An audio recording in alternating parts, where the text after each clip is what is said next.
Hello, people. This week I read Jane Eyre, a classic. And I see why it's a classic. 100% worthy of the title. What is this? It's like a slice of life book, I would say. It will have various elements in it, but none of them, what is it? It doesn't lean so much on those. I could call it a romance. I think I could call it a mystery. But it feels overall more like a slice of life. So, you're going to go in and it's not going to be, there's not a vampire that's going to show up. There's no dragons. There's no pirates.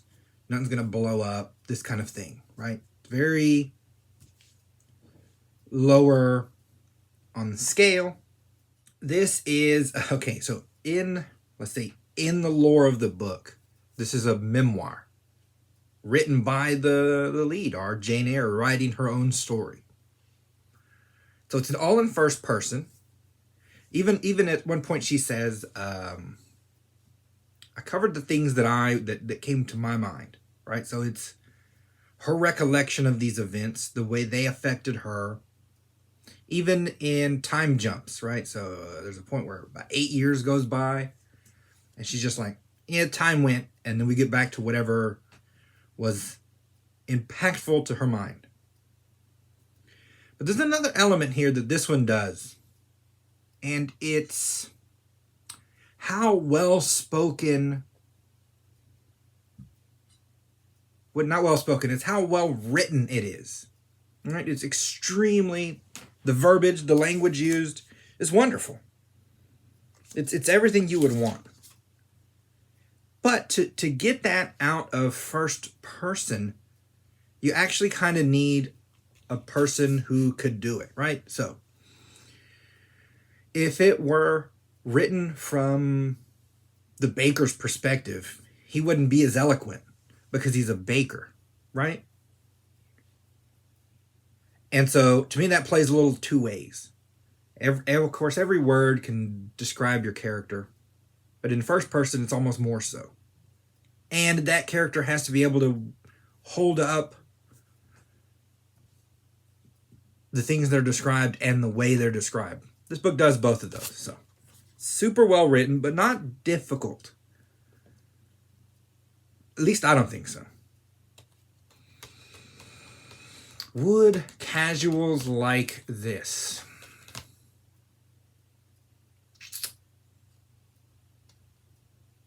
Wouldn't be my first recommendation. There are slight issues that come up that might be difficult for the casual mind to deal with. All right, we start with a young Jane Eyre. She's living in this house with these other people, and none of these people like her, like specifically. For some of it, I feel like you would need to know a little bit about England. So our narrator isn't going to be describing these things. There's no explanation to this. It'd be like me describing like a sports fan, right? Some things are commonly known to the audience at the time. Also, it's first person, and if the character doesn't need a reason to describe what's normal around them, then you can't actually put it in the book, right? So she's treated poorly. What does the kid say? You're a dependent. Your father left you with nothing. You ought to beg, not live with gentlemen's children, to eat with us. Right? He doesn't like her around. He thinks she's beneath him. I mean, we're talking like a 14-year-old kid talking to a 10-year-old, right? But in England at that time, and this comes up another time in the book, and in England at that time, they had sort of a class system. Not that you were born and locked into it, right? It's not a caste system. But class was important to them. They made distinctions about it. So, like, if you were born poor and then sort of went through the army and raised your station up enough to have, I don't know, a small business or something, you could hang out with richer people, but they wouldn't ever really forget, at least not for, I'd say not for generations, but they bring some crap up from way in the past in actual British history, like real petty stuff. But they think somehow it will come out, right? Like you were born poor, so at some point you'll act like poor, right? And they're almost looking for it. Versus, and the other way goes the other way, right? So if you're born into the aristocrat class, then those good nature is just in you and will eventually take precedent. That's how people think. So I think part of this story was, at the time, that she's showing, right, the opposite, so to speak. She's showing rich to-do people acting a bit like D-bags, which isn't supposed to be the case. So her showing that is a bit of a shock to the system back in the day. To us, you don't feel it as much. But even the parts you don't feel from the time, the story still carries, if you know what I'm saying. We can understand people picking on somebody, especially since it's first person. She's not by nature confrontational, but she also just don't lay down and die, right? There's one point where I think the kid yeets a book at her head, right? Literally, just chucks a book at her, and it hits her. She says, "Wicked and cruel boy," I said. "You are like a murderer. You are like a slave driver. You are like the Roman emperors." I had read the Goldsmith History of Rome and had formed my opinion of Nero, Caligula, etc. Like a 10-year-old reading about Rome. She's smart. But she didn't just take it like a servant would, right? She fought back a little bit. He took it sideways, and then he tries to attack her. And she fights back because, again, she's not going to lay down and die. And when the dust settles, him, his sisters, and everyone says that she just jumped him, right? She just attacked him. She's crazy. And Miss Reed, who doesn't like her, chucked her in a room by herself, right? She had a hard time of it in the room. What is it? Stress and maybe seeing some kind of apparition, ghost, this kind of thing. But again, it doesn't come across as a ghost story. This is a stressful moment for a kid, and she just takes it that way. Now, eventually Miss Reed wants to get her out of her house. So she sends her to Lowood, like an orphanage. But before she sends her, she has to make sure to tell the headmaster to watch her, that she's deceitful, right? Kid takes it real hard. Like, I'm not going to be lied to like this. She doesn't speak up when the headmaster's there. She didn't think, there's two adults there and you're 10. But before she leaves, Miss Reed's sitting there like knitting or something. And she goes up straight, says in her ear, like, she says, "People think you're a good woman, but you are bad, hard-hearted. You are deceitful." And she essentially says, and I'm going to tell the headmaster, and I'm going to tell everyone I meet, this is the way that you are. I'm going to tell them the truth, because I don't lie. And the lady takes it like a shock, right? Like she's stunned by it, shooketh. Again, you have to understand, if you didn't understand, it's enough to know that something about this affects this lady. But if you do know, back in those times, religion was strong with these people, right? Religion and society, how society thinks about you. So if you had a kid walking around saying, Miss Reed is a liar, she lied about me, then she understands a lot of people would believe that kid. What does the Bible say? Out of the mouth of babes, right? It have a double effect on her. And so she didn't think the kid had that in her. Probably otherwise she wouldn't have done it. But she's really taken aback by it. This also comes up a few more times in this book about religion, about Christianity. And again, it isn't to say this is a heavily religious book. If religion is a problem or you don't want it in your stories, maybe avoid this one, because it's just common to the time, right? Sort of like cars would be for us. We just almost don't question that there's a car in the story. It's the same for them. It's not so much in modern books. We tend to not put religion in a lot of modern books, but it just floats in this one. It has an effect on almost every character.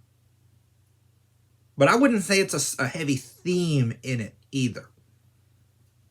So don't go in thinking I'm going to read this like, what are those religious movies they make? It's not some guiding light book. It's just part of the characters. Her time in Lowood. Lowood is run by, what's his name? Mr. Brocklehurst. Now, Brocklehurst is kind of crazy. And again, a lot of these I think are to, at the time, let's say, expose some things that people would rather keep hidden or that don't get presented as much in public. This dude is religious, but like militantly so. So he's running this orphanage, and if they have curly hair or hair that's too long and pretty, he's like, they have to cut off all their hair. It's probably a sin. And what about the bad food that you're feeding them? I'm like, well, the Bible says if you suffer for me, then I love you more. So they have more of God's love. Keep eating the bad food. Like legitimately. He got mad that one time they were served bread and cheese because they're gonna get too used to luxuries. It's a weird militant kind of religiousness to this guy. And he's a tyrant. He just runs around being a tyrant. That's sort of the setting. So they have, not the nicest clothes, but they're fed and dressed, I guess. Some of the schoolmasters like them. They have to walk 2 miles to the church in windy, wintry conditions when it's winter. In this place, our Jane makes a friend named Helen, who I believe dies of consumption. I thought that's what I remember. I took like 2,000 notes for some reason. Dies of consumption or something. That's sort of the gist of this orphanage for her. She sort of grows enough to understand death, the impact of it. She learns French and drawing here at this school. She makes good friends with Miss Temple, who is, what did we say, a beacon of light here. She's nice, reasonable, intellectual. She's sort of a buffer between the kids and this idiot, but she can only do so much. Now, at some point, the way they describe it, like the fog brought it, but, pretty sure that's not how it went. I bet it's more the dampness and the cold and the poor food, right? Typhus hits. Very, very nasty. And it just starts, of course, killing kids. They're a bunch of kids. They don't have the warmth. They don't have enough fires. They don't have good food. And, a bunch of kids just drop, which brings the public attention. You can't have an area where like 20 girls die and people not ask questions. And you start asking questions, they're like, this guy's kind of nuts. But he's also rich, so you don't want to like just give him the boot. He didn't actually do anything, I guess, wrong at the time. More shameful. So other rich people come in and they sort of edge him out. They didn't boot him. He still got to pay for stuff, but he didn't have to say anymore. And then from then on, it's like a nice area to be. So for 8 years, she's in this area. And that's 6 as an orphan, 2 as a school teacher. This is what she does. Now, throughout this story, she will have great introspections, right? Which is the fun of a good story in first person. That I get very much inside the person's head who's talking. So at this point in the story, she starts, and again, I think this is very relatable, almost modern. She starts having sort of, her eyes elevate, right? And I don't think this is unusual for a lot of people that feel more could come from their life, that they can start to feel things settling, and they don't like the settle that it's getting. The urge to go out, the urge to be more, to do more, that more is in them than that could come out. A lot of these sentiments come from this character. And she decides, like, I need to go and sort of try and make it. But she goes, how do you make it when you don't have friends, you don't have any connections? Which to me is a bit heroic to even attempt, right? Especially in this era where family and these sort of connections they're important. You don't have the internet, you don't have the phones, you don't have anything like that. So people can roll into town and pretend to be things and, get you in a massive hole wherever you are on the spectrum of society. You thought he was A, but he was actually a criminal. Now you're in his criminality. This kind of thing happens. So you only want people you trust. You trust your friends.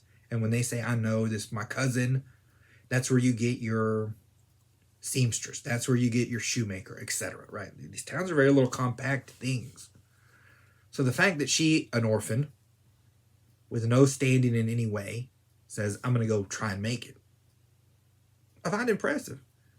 She puts an ad. She just puts an ad in the paper, like, I could be a governess. That is, a lady in charge of children in a rich house. And somebody picks up the ad. So at 18, she YOLOs out into the world, right? She gets in her own carriage, goes a long distance. I don't remember how many miles it was. Now with a car, it's not that far, but in this era, if you're traveling by horse and buggy, a 50-mile distance is serious. 80 miles, 70 miles, right? You leave everything else, you're not going to have them visiting. You're not going to walk to where you are.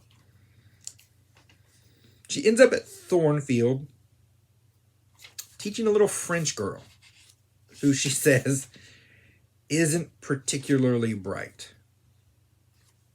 This is another part of the, I guess we say realism that this book was going for that maybe other books didn't at the time. Other books at the time might have idealized everything, right? So the kid would have been a sparkling jewel that I instantly loved.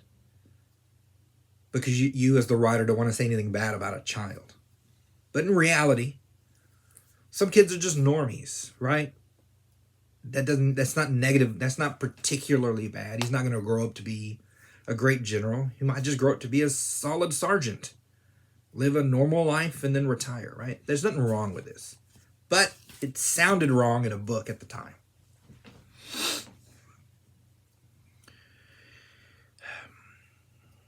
And there's a few of these. This sort of the crux of the next phase of the book. So it's that with the kid that's not bright, not particularly bright.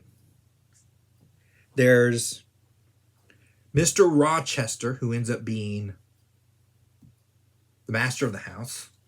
He's older, not good looking, a curmudgeon, rough around the edges kind of. And our Jane Eyre, who constantly describes herself as not particularly attractive. That if she had one chance, she should take it because she's not going to get a lot of suitors. Both in attractiveness, or in unattractiveness, and in the lack of money she comes with. Right? Now, I feel like a lot of those are tropes now in romance books. But again, at the time, things were more idealized in stories. So the fact that you have these,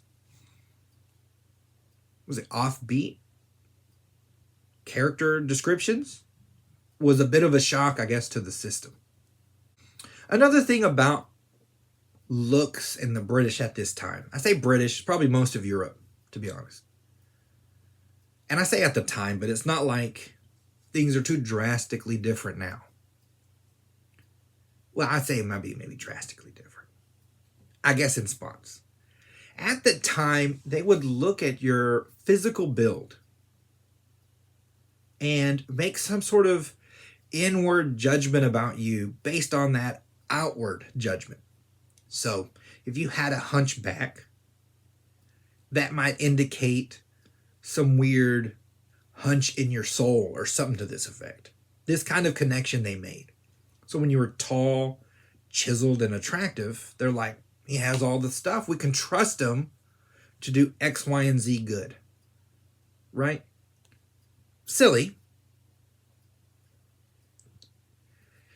You wonder, though, at the time if expectation more than looks made the wrong workout, right? So if everyone in town thinks you're supposed to be good because you look good, and then you end up being good because you don't want to disappoint those expectations, and then the town thinks it's because of the looks, I can see how, things got lost in translation. But I feel like expectations on people are typically more powerful psychologically than whatever looks are. Most people don't have a solid gauge on their looks. And I know, especially America, maybe Europe too, it's not brought up as much. I feel like it's brought up way more in Asia, where they're like, such and such, you're fat, you're ugly. The physicality is still more present in conversation. We try not to bring it up. In any case, I feel like him, Mr. Rochester, having these odd descriptions, these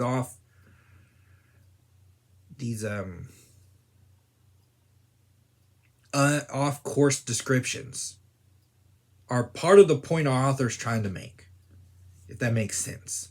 That point may not be as strong today as in her time, but still works.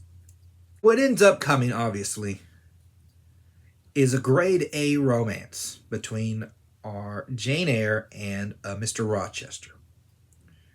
Before he arrives, she's just delivering something, and she meets an old guy who fell off his horse. She helps him. Turns out that's Mr. Rochester. I'm like, a great way for this to start. You always want these, unshielded interactions. So if you're nice to a stranger, and then that stranger ends up being your boss, that boss, I think, can trust you a little better than if you've only ever known them as boss, right? They've seen you in this unguarded moment where you're not trying to, or can't be thought to try and be helping your own cause. You've just helped a stranger, right? So it sets us up on solid ground. What follows is your standard romance dance, and it's just glorious. It builds just right. In the midst of this, we get our mystery, our grace pool. We hear some strange wailing, and everyone says it's this lady Grace Poole, and no one knows exactly what she does. Now, the romance, the mystery, and the slice of life then all start to sort of coincide with neither of them burning too hot, if you know what I mean.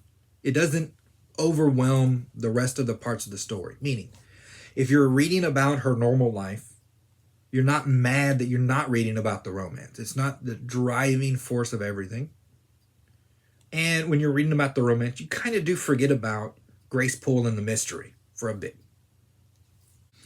The mystery develops in sort of stages, events. At one point, someone tried to set Mr. Rochester on fire, literally like lit his crap on fire, and our Jane saves the day, which is traumatic for a woman at the time. I guess it'd be traumatic for a lot of people. But in that time, they would say like that a woman didn't faint while this happened. Shows some kind of character on her part. Above the norm, right? Normal women can faint and be like, well, someone did try to start the house on fire. And we assume it's a Grace Poole. Later, a guy comes, sort of a mysterious writer, and our Mr. Rochester sort of freezes up about it. And then that night, he's attacked, the mysterious guy, bitten. And of course, Jane's there, the only one to keep the secret as to whatever's happening. She doesn't press, right? She doesn't press to say, what the crap? who's biting people in this house, but she sort of takes some of it as a supernatural element. Something weird is happening in this house. The energy's on, or something like this. In the course of this romance, and again, it weaves it really well, we find out that Adele, the girl she's the governess of, maybe Mr. Rochester's illegitimate daughter. Don't know, spicy. He ends up telling a tale where he was, sort of gallivanting around Europe and found a French opera singer or ballet dancer, something to this effect, and got into a romance with her until, he found out she was doing him dirty with some other French guy. And then after he broke it off, this girl sort of gets abandoned to his care. So I'm like, wow. Again, a gentleman isn't supposed to be doing that in England at that time. So some of that shock is in that story for those people. May not be as shocking today, but you feel the shock. Even if you don't know history, you feel the shock because sort of Jane feels. Then her aunt Reese, what was her aunt's name? Reed? Her aunt Reed is dying, so she calls for Jane Eyre.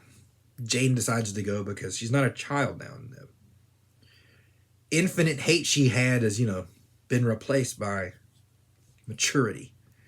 So she goes. The kids are grown, but still douchebags. She goes into the mom, and the mom is like roasting her still. Like, I hate Jane Eyre. But you quickly pick up on the fact that this is an old person with dementia, and it's the person's fading out, so to speak. Kind of rough, even from a character that you would have not liked. It's kind of rough to watch.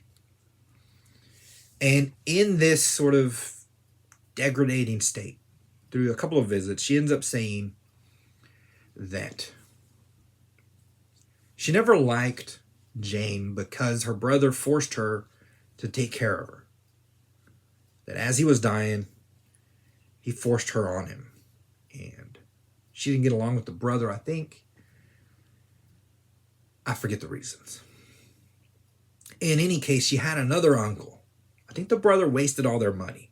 It's another uncle who also wanted to give Jane, wanted to meet Jane, or she had family, right?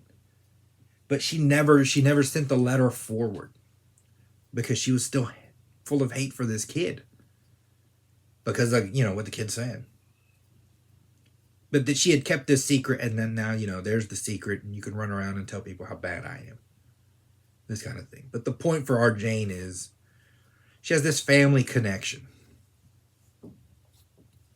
which she didn't have before.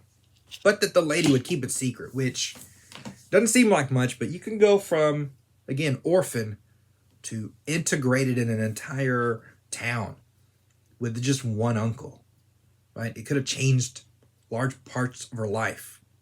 But she lets bygones be bygones. We then go back, and Mr. Rochester, to the Rochester romance. The beautiful Blanche Ingram shows up. And Jane gets, of course, wonderfully jealous. I mean, it's a grade A romance. I will say it. She gets jealous, and he leads everyone to believe, yeah, I want to marry her for station, for money, etc., etc., etc. But it was only to get Jane jealous, which Jane does get jealous. We have a great ice breaking when the truth comes out that he loves her, right? It's a great moment. Grade A romance. She agrees to marry him. Cut to the day of the wedding. We're in the church. If anyone has any reason why these two should not be wed, speak now or forever hold your peace. Well, someone said something, right? It's your classic. You gasp, you clutch your pearls. It's classic. It was the mysterious stranger shows up. Mysterious stranger shows up and said, he can't get married because he's already married. And I'm like, what the crap? And then the whole mystery, the Grace Pool mystery, is revealed. And he rolls right in. The priest, the mysterious writer, Jane, everyone goes up to this sort of hidden level of the estate. And in it's Jane Poole. But she's not the problem. She's not the wife. The wife is named Bertha. Bertha is crazy, literally out of her mind. A mental person right now. Again, nowadays, she'd be in an institution. She'd need help, etc., etc. He was tricked into marrying her through his father and through the family. They hid the fact that they had this medical history about him, then he's locked in. Now again, today you say, it's easy, just get a divorce. But again, it's an older timey book, and divorce ain't an option in his mind, in her mind, in anyone's mind, even if she's crazy. Now he tries to, plead his case like, look, I'm not actually married, this person's crazy. But no one's hearing that. I mean, the lady tries to attack him in front of everyone, like while they're sitting there. He has to sort of fight her off, and she has that crazy girl strength. So, he almost gets bit himself, but he, subdues her. Bertha, that is.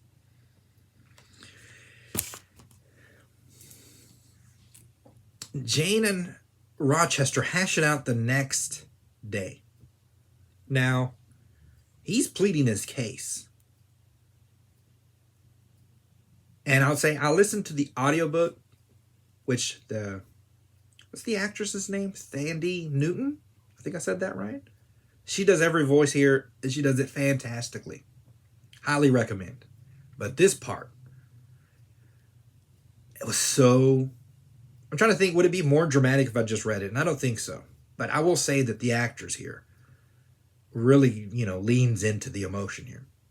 But the emotion of their breakup, I had tears coming, people. It's not that hard to do. I'm a bit of a softie. But I did have tears coming. By this time in the book, you are, vested. So her internal monologue is that, she instantly forgives him, obviously. But she can't. She's like, I couldn't say the words, I forgive you. She then leaves in the middle of the night or in the early morning because she's not going to be able to say no, right? At some point, she might, what'd she say? Give in? Give in to her, to these elements in her? To just say, I don't care if he's married, I'll be a mistress. I don't care if it makes me look bad or if God doesn't like it. Just be happy. This kind of thing. So she leaves before she gives in with no money and nowhere to go. She gets a coach ride, but then forgets the rest of her crap in the coach. And so she's in a town 55 miles away, just wandering around, just no food. She's sleeping in the wilderness. And again, this is pretty harsh, but people are like turning her away. Like, can I have food? And they're like, sod off. All right. Again, though, you're in Britain, you're 55, it's a town surrounded by woods. Who knows what criminals are living in the woods who would come in and use a lady to make you feel soft and then bust in the house and steal everything. Criminality out there. In any case, she's near death, probably from exposure and food loss, on a rainy night, and a preacher comes and saves her. And she stays with this preacher and his family. She gets along with the girls. The preacher's kind of intense. But she makes it known, like, I'd like to work. I'd like to be productive. So he gets her a job as a school teacher. Now, again, this seems fine to me. But she took it like, everyone's taken it like you asked her to deal with, Ebola patients or something, right? They're like, are you okay? Can you deal with this? I'm surprised you haven't run away. I'm like, bro, it's just being a school teacher. It's not that big a deal. But again, we come back to England at that time. England at the time, there's this big distinction between the classes so that she has to hang around this lower class of people is like a shock to her system or something. It's very difficult for her to do. She does it just fine, though. We later, through a series of events, it's complicated enough, but I'm not going into it. It turns out they ended up being related. The people who saved her end up being her family members, which, you know, is it's great for her who's always been an orphan. She's very happy. On top of that, she ends up with some inheritance, which she, of course, instantly splits with everyone. These are some of the parts why I might say not for casuals, because he then goes from, because he wants to be a preacher, a big time preacher, and he wants to go out to India to do the real preaching work, not the easy stuff in England, because he's not a pansy. But he wants her to go with him, but as a wife. And so it's literally like, he says, I want to, you know, she's like, I can go as your sister and a friend, but not as a wife. And so I'm like, we're in sister marrying territory now. I think they're cousins or something, but they're still related and thinking of getting married, and no one's weird about it. So again, it's old-timey England. You just got to glaze over that. I mean, that's technically what's happening in the book. But as a modern reader, you just have to be like, okay, this is normal for them. I'm just going to move through it. And that might be difficult for casuals. But that's the state of the book. He's real adamant about her going. And he's using the God angle, right? To try and convince her. And she's religious. So at some point she's like, maybe I should go. I don't feel the calling, but maybe I should go. And she gets like, she hears a voice or somebody, you know, like saying, Jane, where are you? And she's like, I can't go until I settle things with Mr. Rochester. Either way. If it goes one way, then it's one way. If it's another, I'm in India. So she YOLOs out. She says, I'm going back. I got to check on some friends. She goes by herself again. Always by herself. Very, very impressive. She goes back to Thornfield. Thornfield is completely burnt to the ground. And I'm like, dang. It sort of hit me. Right? Gone. Which, again, I think is another point to this story. Back in the day, they thought highly of these estates and that you could, you know, pass them on infinitely down to every family member. But the reality is, you know, some of them don't make it for all sorts of reasons. This one burnt down. So she finds a bartender, an innkeeper, who's trying to tell her the story. And, of course, he's telling it painfully slow for her and for us, the readers. Here's what happens. At some point, you know, because he's like, the governess there took off and no one could find her. She's like, I know that's me, but she thinks it doesn't say it. And that everyone's frantic about it. Mr. Rochester more so than all of them. And then he gets sort of turns into a recluse almost, where this is the only thing he cares about. He sends everyone else essentially away. One night, the thing starts on fire. They say it started in the former governess's room. So you're like, well, I'm glad Jane wasn't there. She'd been lit on fire. Well, of course, we all know who's doing it, Bertha. And he's like, I watched it. So he's watching this whole thing go on fire. Mr. Rochester's getting in and out, making sure no one's left alive. Then at the very end, where she's like on the roof raving because she's crazy, he goes up. Now he's on the roof. Everyone can watch. The whole thing's on fire. And I'm like, this is dramatic as all get out. He's trying to get her. But of course, she's big. She's strong. She ain't having it. And she YOLOs off the roof. Dead. Right on the, you know, sidewalk, pavement, whatever, the ground. And of course, you know, we readers, what's the meme? They're like, oh no. Anyways, right? Because at first you're like, that's tragic. But he's not married anymore. Right? This is my first thought. And I'm like, okay, I'm wrong for that. But that is where my brain went. I'm like, hey, you know what? He's not married, you know. In any case, they're like, well, he's stuck in the burning building. He tries to get out. Some beam or something falls on him, as they tend to do. And he's damaged. He's blind. and this hand had to be amputated. So he's in this horrible condition. You're like, oh no. But she doesn't care. She finds him in a secondary house, not a second of his houses, a cottage out of the way. And she goes right up to him, right? And they reconnect. She doesn't care she didn't care if he's ugly. She doesn't care if he's blind. She doesn't care if he only has one hand. For him, it's a big deal. You shouldn't be tied to this cripple. Again, how they think in England. I say England at the time. This is based in England. But I'm assuming a lot of Europe thought the same way. Like, why would you can't just be tied to some mangled person.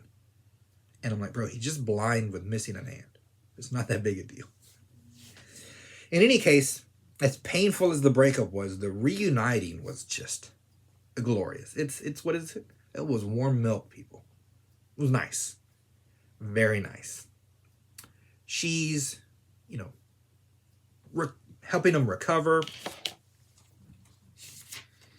They see, at least he does, he sees the situation as a just punishment from God.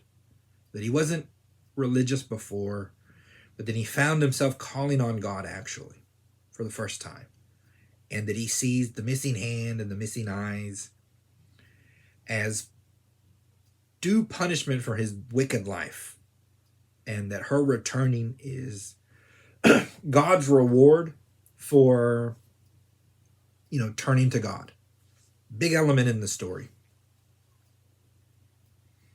They get married. The other sisters who she's friends with gets married. The other guy she almost marries ends up in India doing his, his darndest. Then we have, I think by the time his son is born, because this eye is gone.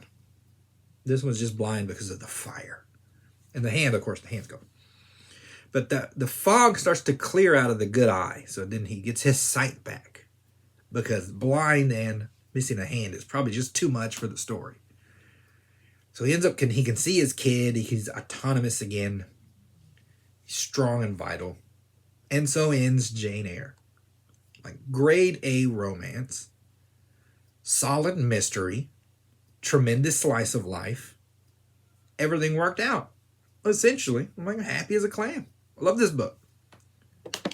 100% worthy to be a classic. And again, those little elements to get over for modern readers, not that big a deal. And the writing is spectacular. Okay, people. That's it for Jane Eyre. Now it's time for the ads. These are my books. Are my books better than Jane Eyre? I can't say that they are. Let's be honest. Mine are funner. Space. Fighting, this kind of action. But I don't know about better. You decide. You tell me. Here's my books. You can also get them on Kindle Unlimited. At least at the time of this recording. No, I'm not sponsored. But I believe it pays like Spotify or something like this, right? So you can read mine. If you don't like them, you can read other books. Get 100% value. Okay, people. I will talk to you all next week.